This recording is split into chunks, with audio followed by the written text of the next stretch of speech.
ब्रेकनंतर आजच्या अपडेट्समध्ये आपलं पुन्हा एकदा स्वागत। एक अतिशय महत्त्वाची बातमी आहे। अण्णासाहेब पाटील आर्थिक विकास महामंडळाचे व्यवस्थापक आणि अध्यक्ष नरेंद्र पाटील यांच्यामधील वाद मराठा समाजाच्या तरुणांच्या मुळावर उठला आहे की काय अशी शंका आता उपस्थित होते आहे। मराठा समाजातील तरुणांना उद्योजक बनवण्यासाठी राज्य सरकारने अण्णासाहेब पाटील आर्थिक विकास महामंडळाची स्थापना केली आहे। उद्योगासाठी बिनव्याजी 15 लाखांपर्यंत कर्ज उपलब्ध करून दिले आहे। सुरुवातीला या महामंडळाने अतिशय चांगल्या पद्धतीने कामकाज करून मराठा समाजातील तरुणांना दिलासा दिला। मात्र अलीकडे वर्षभर या योजनेतील विद्यार्थ्यांना लाभार्थ्यांना नियमितपणे कर्जाच्या व्याजाचा परतावा मिळत नाहीये आणि त्यामुळे राज्यभरातून मराठा समाजातील तरुणांकडून तक्रारी वाढतात। यामध्येच आता व्यवस्थापक आणि महामंडळाचे अध्यक्ष यांच्यामध्ये वाद असल्याचंही समोर आलंय।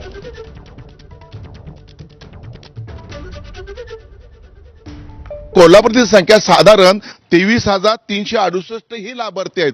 एवढी चांगल्या पद्धतीने चाललेलं महामंडळ का मोडताय तुम्ही? कशासाठी अर्थपुरवठा तुम्ही थांबवताय? तुमच्या मनात असं पाप तर नाही ना की महाराष्ट्रातील मराठी माणूस मोठा व्हायचाच नाहीये आणि म्हणून हे मोडून काढायची तुमच्या डोक्यात शंका आहे का? जर तुम्ही असं केलं तर मराठा समाजाला पुन्हा रस्त्यावर उतरायला लागेल आणि आम्ही तेच काम करायचं का महाराष्ट्रामध्ये? या छत्रपती शिवरायांच्या महाराष्ट्रामध्ये आमची विनंती आहे अर्थमंत्र्यांना आणि या सरकारला, जे काही तुम्हाला अर्थपुरवठा करायचा तो ताबडतोब ह्या महामंडळात करा। चांगल्या पद्धतीने लोक काम करतात, चांगल्या पद्धतीने उद्योग त्यांचा चालू आहे, कुठेतरी मोडून पाप करू नका। तातडीनं अण्णासाहेब आर्थिक विकास मंडळाला किमान 700 कोटी रुपये तातडीनं द्यावेत, जेणेकरून जो मराठा समाजातला तरुण सैरावैरा झालेला आहे, एका बाजूला त्याला परतावा व्याज नाही आणि दुसऱ्या बाजूला नवीन कर्ज नाही, या गर्तेत अडकलेल्या तरुणांना कुठेतरी संधी मिळायची असेल, त्यांचा जरा जो काही शासनावरचा गैरविश्वास झाला तो कमी करायचा असेल तर तातडीनं शासनानं निधी द्यावा, अन्यथा बोंबमार आंदोलन शासनाच्या विरुद्ध लवकरात लवकर करणार आहोत। राजे विक्रमसिंह गाडगे बँक ह्याच्यामध्ये ॲग्रेशन आहे। आम्ही 100 कोटीच्या वरती कर्ज दिले, हा मुद्दा बरोबर आहे।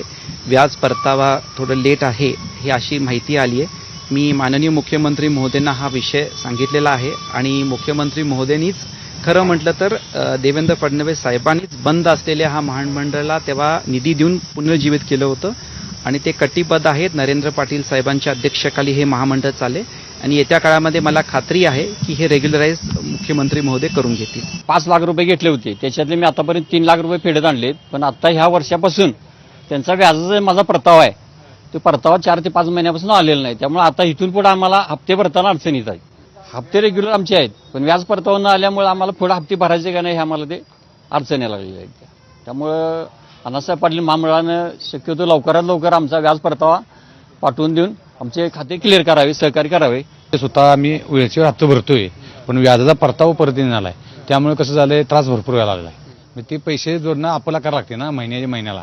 समजा 17 तारीख आता व्याजाची आहे भरायचा आहे, पण ते 17 तारखेला तिथे पैसे जमा करायला पाहिजे। आता आम्ही 3-3 महिन्याचं करतोय पण आम्ही पैसे व्याज हे हप्ते भरतोय ना, पण त्यांचा व्याजाचा परतावा परत येऊन आलाय, पण ते वेळेवर यावं एवढी नंबर बाकी काय नाही। सरकार मुख्यमंत्री या योजनेमध्ये सकारात्मक आहेत, परंतु एमडीला कुणी सांगितलेलं आहे, कुणाच्या बोलण्यावरती चाललेलं आहे आणि मराठा समाजाचं नुकसान करण्यासाठी भविष्यात त्याला कुठे चांगली पोस्टिंग मिळणार आहे का, त्याच्यासाठी तो मराठा समाजाचं वाटोळं करतोय का, हा प्रश्नचिन्ह आहे।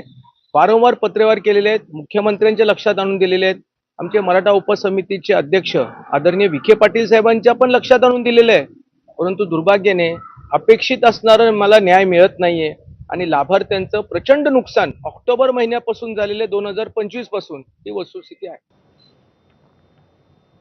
तर अण्णासाहेब पाटील आर्थिक विकास महामंडळाच्या कर्ज मंजुरीचं वास्तव नेमकं काय आपण पाहूयात। राज्यात नोंदणीकृत अर्जदारांची संख्या आहे 4,22,000। बँकेकडून कर्ज मंजुरीची संख्या आहे 1,80,000। तर बँकेकडून 18,222 कोटींची कर्ज वितरित झालेली आहेत। आतापर्यंत झालेला व्याज परतावा आहे 1,633 कोटी रुपयांचा। तर महामंडळाची सरकारकडे 400 कोटींची मागणी आहे।